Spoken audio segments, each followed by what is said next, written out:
José Luis Espert, economista, ya muy conocido, docente, político, candidato a presidente de los argentinos en las últimas elecciones, y un tema que está dando y mucho que hablar en los medios de comunicación, en las redes sociales, que tiene que ver con Vicentín y la decisión del gobierno de avanzar primero en una intervención y después mandar un proyecto a la legislatura para la expropiación de una de las empresas más grandes que tiene el país en cuanto a volumen, ¿no?, de producción. Tengo entendido que es la sexta u octava empresa en su rubro en cuanto a importancia. José Luis Espert, buenas tardes, ¿cómo le va? Gracias por atendernos. Estamos Miriam, Paula, Luis y Marcelo de este lado. ¿Nos escucha? Pero ¿cómo le va? ¿Cuántos son? Somos una banda y todos queremos preguntar. Somos un equipo grande. Imagínese. Bueno, gran saludo a todos, saludo a todos. Desde ya gracias por el tiempo. Bueno, ¿cómo tenemos que entender o cómo analiza esto de la intervención y posible expropiación de Vicentín? Y yo creo que en cuanto a las formas, empezando por lo más liviano, después el tema de fondo, ¿no? En cuanto a las formas, le diría al señor presidente Alberto Fernández que más que un gobierno de científicos parece un gobierno de payasos, porque la verdad, estando una empresa en concurso, con un juez entendiendo en la causa del concurso, que es el único que puede intervenir, que salte el presidente con un DNU interviniendo en la empresa es francamente payasesco, luego repetir la palabra, es un mamarracho, repito. La empresa está en concurso. En concurso significa que hay un juez entendiendo en el concurso de acreedores. Es el único. La autoridad de aplicación en esa causa llamada concurso es el juez que entiende. Meterse, el presidente metiéndose es una falta de respeto a la independencia de poderes, es violentar el espíritu republicano de una manera grosera. Y después hay un montón de otras cosas para decir, por ejemplo, ¿con qué cara el gobierno sale a defender ahora el impuesto a los ricos con el argumento de gastárselo en la pandemia? Ese es el argumento del gobierno para poner un impuesto a los ricos, cuando ahora se va a gastar varios miles de millones de pesos en indemnizar a Vicentín, que dicho sea de paso, ya se debe estar frotando las manos con el juicio que a lo mejor le hace la Argentina por esta ilegalidad de un presidente dictando un DNU, interviniendo la empresa, cuando hay un juez que entiende la causa porque hay un concurso de acreedores. Concurso de acreedores que no sabemos si iba a terminar en la quiebra, como dijo ayer el presidente, que dijo alegremente que la empresa iba a terminar en la quiebra. Mire, yo conozco muchísimos concursos de acreedores donde las empresas no terminan en la quiebra, terminan arreglando. Ojo, hay muchos vivos también que usan a los concursos, se concursan para patear para adelante o para que les condonen gran parte de la deuda. ¿Qué alternativas, ¿qué alternativas se podían manejar más allá de esto que hizo usted, de seguir la vía lógica del concurso de acreedores y de que la justicia defina la situación de Vicentín? ¿Qué alternativas, si el gobierno realmente quisiera tomar parte en la situación de una empresa que tiene 7.000 empleados? Y lo pregunto en este sentido. Hemos visto en estos días, en toda esta discusión que se viene generando, el siguiente argumento. Los gobiernos del primer mundo intervienen en empresas y se quedan con acciones de empresas porque también se generó toda esta situación de incomodidad en estos días con algún proyecto de Fernanda Vallejos en relación a la posibilidad de que el gobierno se quede con acciones de las empresas a las que ayuda en este marco de la pandemia. ¿Cómo se hace en otras partes del mundo? Es una situación donde hay una empresa tan importante en una situación complicada en lo económico. Bueno, primero, en el primer mundo, en el mundo civilizado, el mundo que es rico justamente por ser civilizado, no se expropian empresas. La expropiación de empresas no existe.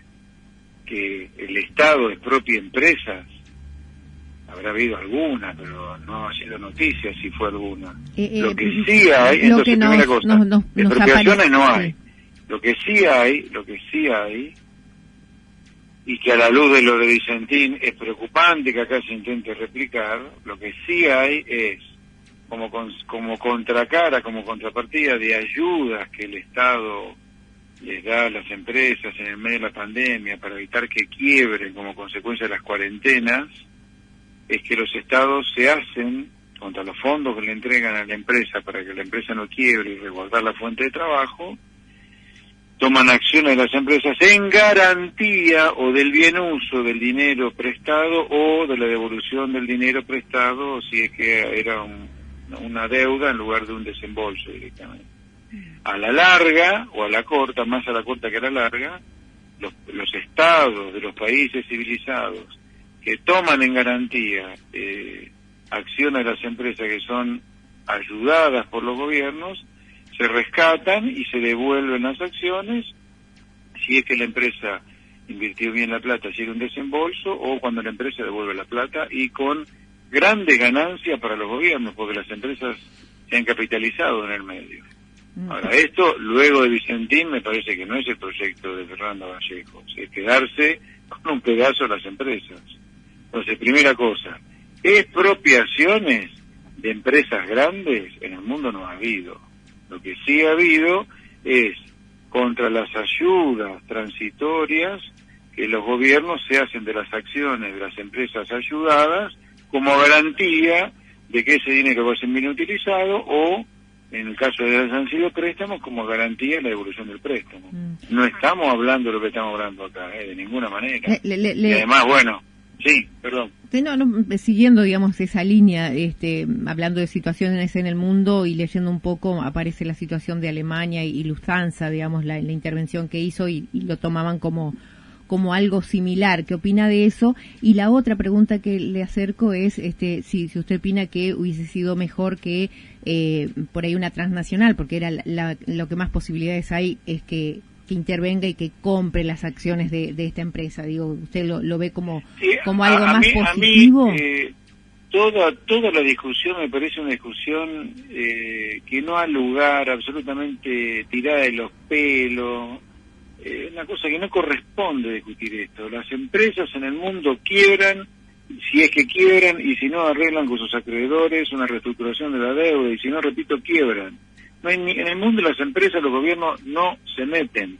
Los gobiernos recaudan impuestos de la gente deja de hacer cosas que le encantaría hacer para pagar impuestos. Por lo tanto, el gobierno tiene que devolverle a la gente esos impuestos con bienes públicos. Los bienes públicos son seguridad, fuerzas armadas, diplomacia, justicia, de educación básica, salud básica. No tienen nada que hacer los gobiernos con la plata del contribuyente. A ver, acá le vamos a cobrar IVA a la leche que está comprando un pobre para financiar el rescate de Vicentín que hace el gobierno, entre comillas, no uso la palabra del gobierno. A usted le parece un disparate, ya que nos vivimos llenando la boca de la palabra justo, equitativo, está cobrándole 21% de IVA a la leche que consume un pobre para que esa plata vaya a financiar la indemnización a los dueños de Vicentín, que son gente multimillonaria. En el medio de una discusión donde usted quiere subir los impuestos porque no le alcanza la plata de la montaña de impuestos que ya se recaudan para aumentar el gasto público, y ahora usted va a gastar plata en indemnizar a millonarios. Y no solo eso, sino que se va a tener que hacer cargo de la deuda esa, de la deuda de Vicentín, porque entonces se hace cargo de lo bueno y de lo malo también, ¿no? Y en el caso de los trabajadores, no puedo creer que estemos discutiendo estas cosas como sociedad. No puedo creerlo. Es algo que está pasando, por eso, digamos, nos mueve llamarlo, entrevistarlo y hacerle preguntas. No, entiéndame, yo no me estoy quejando de la llamada, no, entiéndame, como sociedad, estamos tan enfermos como sociedad que no puedo creer que estemos discutiendo esto. Un Estado salvando empresas con la plata de la pobre gente de trabajo. Empresa que a lo mejor no quebraba, a lo mejor cerraba su concurso sin quebrar. Pero se habló mucho tiene activo a Rajabonete, Vicentín. Se habló mucho de los créditos sin control que dio el gobierno anterior a Vicentín. Pues es otra cosa, Investíguelo por corrupto al gobierno de Macri si quiere, no tengo ningún inconveniente, al contrario, investiguemos si la plata pública del Banco Nación, porque es un banco público, fue bien utilizada. Por supuesto que se investiguelo. Ahora, el Estado, usando la plata de la gente de trabajo, que deja de hacer cosas para pagar impuestos, utilizada en indemnizar a millonarios como son la familia dueña de Vicentín, Es un disparate. Y más vale que haga las cosas bien, porque si no, que no ocurra la burrada que el gobierno de Cristina Kirchner hizo con YPF y con los esquenazis, porque ahora la pobre gente de trabajo va a tener que pagar más impuestos para poder pagar 2.500 a 3.000 millones de dólares del juicio. La Argentina está ahí a punto de perder por YPF por la mala expropiación que se hizo de Repsol, YPF y los esquenazis en el 2012. A esta expropiación, la de Vicentín particularmente, ¿no le ve ningún punto positivo a partir desde no, ninguno. Y aparte, vamos al tema de fondo acá, porque hasta ahora discutimos lo instrumental, que es una burrada. El gobierno es científico, pero por favor, vamos al tema de fondo acá. El tema de fondo. Acá hay un intento histórico de los gobiernos populistas, no solo el peronismo, sino el radicalismo también, y los gobiernos militares, todos han sido populistas, que más que menos, de hacer algo contra el sector agropecuario, el sector más dinámico que tiene la economía argentina y el que genera el grueso de las divisas de la economía argentina. Todos se quiere prender de esa vaca lechera, todos, con retenciones, intervenciones, lo que sea. Y acá estamos viendo un gobierno que otra vez, ya de una manera mucho más clara, de una manera mucho más concreta, pretende intervenir en el mercado de granos. ¿Trascendió cuánto dinero tiene que poner el Estado para esta operación? No he visto números de lo que va a poner el Estado, porque eso va a depender de lo que el Congreso apruebe, cuál tiene que ser la indemnización. Se habla de... indemnización... Sí, perdón. ¿Qué me decía? Decía que se habla de esta necesidad del gobierno de hacerse de dólares y que con la apropiación de Vicentín estaría de alguna manera garantizándose vía exportaciones el ingreso de dólares, porque las empresas muchas veces especulan con la venta esperando tener un mejor dólar para vender y bueno, no ingresan divisas, digamos. ¿Qué análisis hace de eso? A mí, todo, repito, todo me parece una cosa disparatada de un país enfermo que no para de repetirse en los errores. Ahora leía hoy, por ejemplo, el beneplácito de las Naciones Unidas de que Argentina va a recurrir otra vez a un Consejo Económico Social para definir los grandes lineamientos del progreso argentino. ¿Cuántos consejos económicos sociales ustedes han visto en el último medio siglo? Todos los días había uno. Y acá estábamos con un país con 5 millones de personas viviendo en la pobreza, con droga y marginalidad como nunca tuvimos, con inseguridad como nunca tuvimos. O sea, todo me parece una cosa, no puedo creer. Por eso nosotros el año pasado hicimos una propuesta bien antisistémica, decir a la gente, mire, va mal por acá Argentina, hay que hacer otra cosa. Afortunadamente lo que hay que hacer es lo que hacen los países en los cuales les va bien. No es de murciano lo que tenemos que hacer. Esto que estamos haciendo ahora con Vicentín es repetir los errores que nos han llevado a hacer este país tan pero tan decadente. Los dólares, me preguntaba usted, los dólares. La actividad de dólares no es una actividad de los gobiernos, no es una actividad del Banco Central.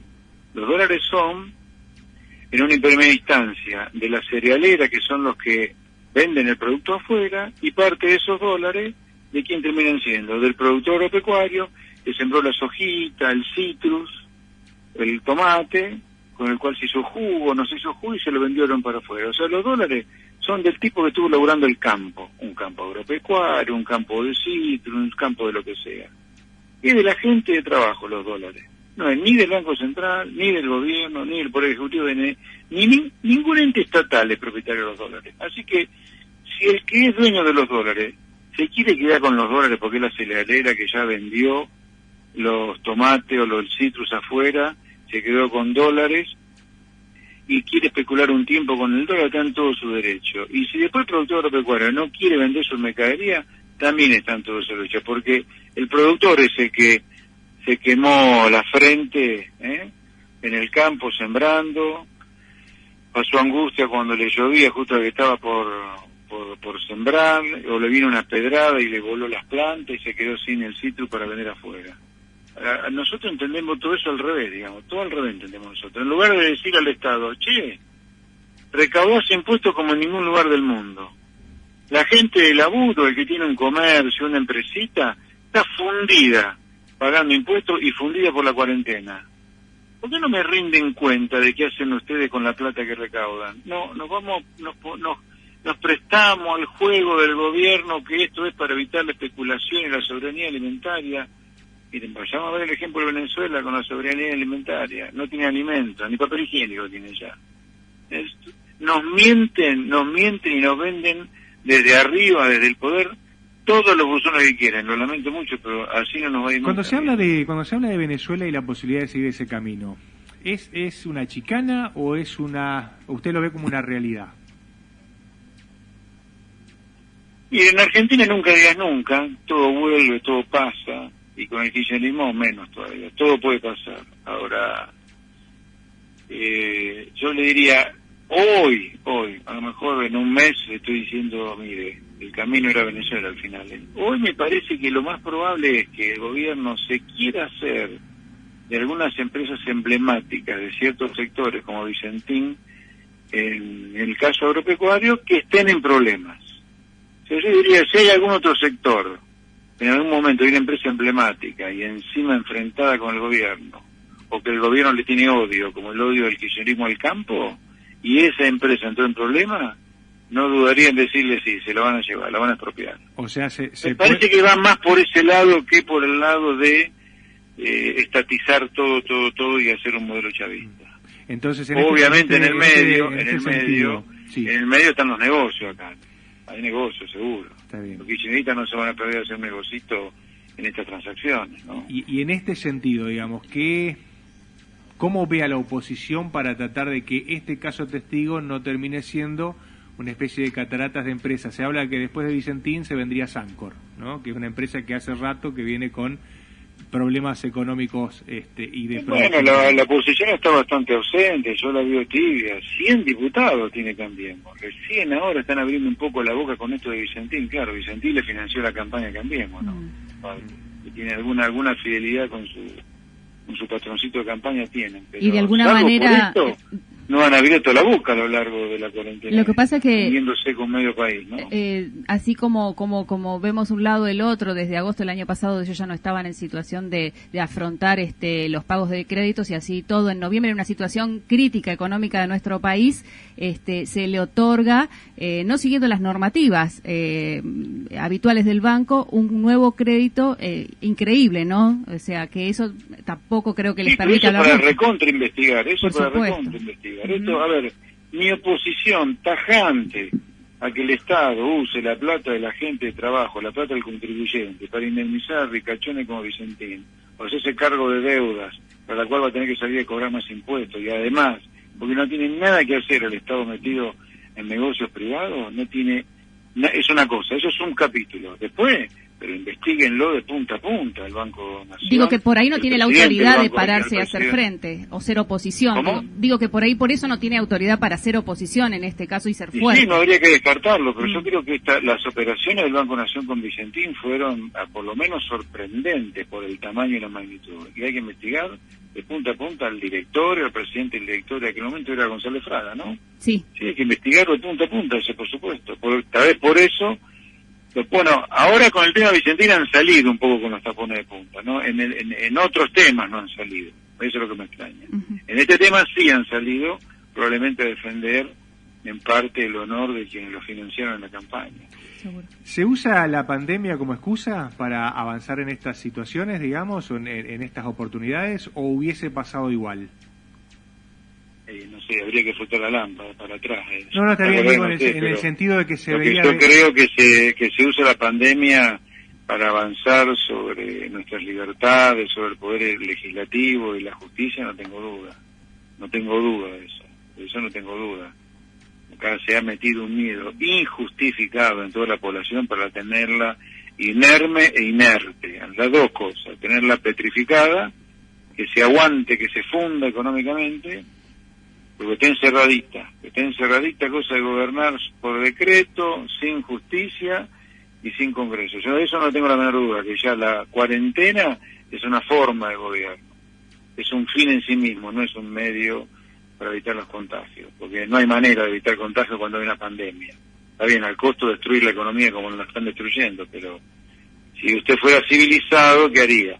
Cuarentena 2 semanas, hace millones de test, confina y cuarentena después de esas 2 semanas y después de millones de test solo a los infectados, y que el resto de la gente, con cuidado, con barbijo, con distanciamiento, haga una vida normal. Evidentemente, no este delirio que estamos no. ingresado en la semana número 12 de cuarentena, rumbo al récord mundial de cuarentena, con la peor caída de actividad económica del mundo. Eso es lo que vamos a tener nosotros. Es evidente que no está de acuerdo con lo que está haciendo Fernández y el manejo de la pandemia aquí en la Argentina. ¿Con qué país, digamos, se queda y la manera de manejar esta situación? Más que países, bueno, Uruguay es un ejemplo claramente, pero más que países es usar el sentido común, usar el seso, usar la cabeza. Nosotros teníamos como ejemplo, cuando empezamos a tener los primeros casos, el primer caso en Argentina fue el 3 de marzo. El 3 de marzo de 2020 ya la pandemia tenía por lo menos un semestre en el primer mundo. 6 meses ya venía el COVID afectando al mundo. Teníamos para aprender de lo bueno y de lo malo a rajabonete. ¿Y qué se aprendía mirando lo que había hecho el mundo con este virus? ¿Cómo respondió el mundo? Y tratando de testear la mayor cantidad de gente posible de entrada, cosa de cuarentenar el menor tiempo posible para evitar que la gente se funda. Una cosa elemental, pero una cosa básica que no admite casi discusión, lógico. Usted tiene que cuarentenar la menor cantidad de tiempo posible para que la gente no se funda, porque si la gente está encerrada y no trabaja, se funde. Pero ahora, no teniendo en cuenta... Terminar, por favor. Sí. Para que no se funde, para que la gente no se funde y no se contagie, ¿qué hace? Muchos test. Uh-huh. ¿Para qué? Para cuarentenar solo donde están los focos. No, acá no hay test, y como no hay test, ¿qué hace el gobierno? Como no se testea a nadie, somos el país que menos test en el mundo hace, y el gobierno está obsesionado con que no nos contagiemos, ¿qué hace? Nos cuarentena todo. La consecuencia es que nos estamos fundiendo todos. Está medio país fundido. Y las consecuencias no se ven todavía porque la gente está aterrada. Pobre gente, a mí me da pena lo que ha ocurrido, Me la culpo a la gente. Me da bronca el gobierno que ha metido tanto miedo en la gente que está dispuesta a fundirse con tal de no contagiarse por un virus, digámoslo con claridad, porque esto es ciencia, no es brujería, contagia mucho, pero mata muy poco. Mata a una parte de la población muy específica, de edad avanzada y con problemas previos. Yo no digo que no importe, lo que digo es, este miedo, porque acuérdense, acá hay problemas de depresión, gente que no se va a atender a los hospitales y tiene arritmias, disritmias. Hay gente que está muriendo de otras cosas ya por no ir a los sanatorios, hospitales, por miedo a contagiarse. Y un virus que no es mortal, insisto, aunque es muy contagioso. ¿Qué se viene después de la pandemia en la situación económica, más allá de lo que estamos viviendo ahora, digo, con este tema de la emisión monetaria? Algunos hablan de una hiperinflación. ¿Puede llegar a ocurrir esto? ¿No? ¿Puede llegar a ocurrir? Sí, porque en Argentina, repito lo que dije antes, nunca digas nunca, todo puede pasar. Aparte nosotros nos repetimos tanto que por qué no repetir una hiper. Ahora bien, dicho esto, yo creo que el primer escenario, el escenario más probable no es una hiper, y el escenario más probable tampoco es un 2001-2002. Yo creo que sí vamos, de acá en adelante, el año que viene ni hablar, vamos a un escenario muy convulsionado desde el punto de vista económico. Acá el gobierno está emitiendo a lo pavo para financiar el derrumbe de la recaudación que está haciendo estallar el déficit fiscal. Y eso en algún momento va a entrar a pegarle duro a las reservas del Banco Central, al valor del dólar, y el año que viene vamos a tener otra vez una inflación muy, muy alta. Vamos a ir a una etapa convulsionada económicamente, porque mire, emitir la cantidad de dinero que está emitiendo el gobierno nunca es gratis con una economía que se derrumbó. A ver, la economía argentina... A ver, algunos números gruesos, ¿no? Números gruesos. La economía argentina probablemente tenga la caída más grande del mundo este año. O sea, probablemente Argentina sea la economía que más va a caer de actividad económica en este año. Ahora está cayendo entre 15 y 20, probablemente el año caiga menos, entre 11 y 12% o más. La economía que vamos a caer en el mundo. Probablemente la explosión de la pobreza que tengamos va a ser impactante en el mundo también. Eso sí, estamos logrando niveles de contagio bajísimos y niveles de mortalidad bajísimos. Es como absolutamente coherente todo. Yo no lo comparto, pero es coherente. Usted mató la economía, la derrumbó a la economía, nos vamos a arrepentir de eso no ahora, pero en algunos meses, pero eso sí, hemos logrado en materia sanitaria resultados que también impactan. Yo creo que no había necesidad ni un extremo como este, ni el loquito de Bolsonaro. Usted podría haber hecho las cosas de otra manera.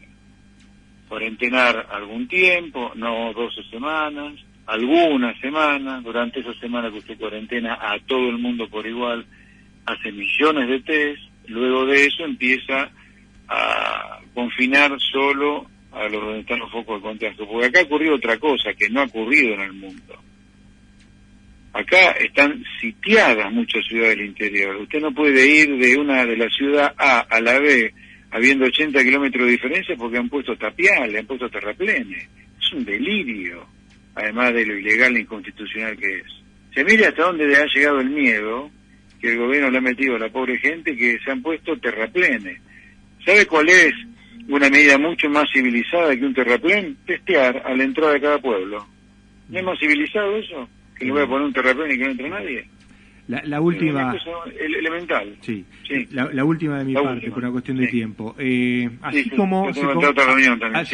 como se conformó una comisión de expertos en epidemiología, ¿le hubiese gustado ver una comisión de expertos en economía y que estén representados los diferentes partidos? Sí, yo debo haber sido el primer economista que pedí una comisión de expertos en economía que asesorara al presidente para balancear la opinión de los sanitaristas o de los epidemiólogos. Lo pedí públicamente desde que salió desde que el 19 de marzo se anunció la primera cuarentena, y el 29 de marzo, 9 días después de comenzar la cuarentena, el 20 de mayo, escribí una nota en Infobae en donde pedía al presidente que armar un comité de expertos en economía que balanceara. Era necesario, estrictamente necesario, era crucial que las opiniones del comité de expertos en salud fuera balanceado por un comité de expertos en economía. Pero no por una cuestión de defensa del gremio de los economistas, sino por una cuestión elemental. ¿Sabe cuál es la cuestión elemental? Si la gente vive 10, 12 horas por día dedicada a trabajar, quiere decir que lo natural es que la gente trabaje. Lo antinatural es no trabajar.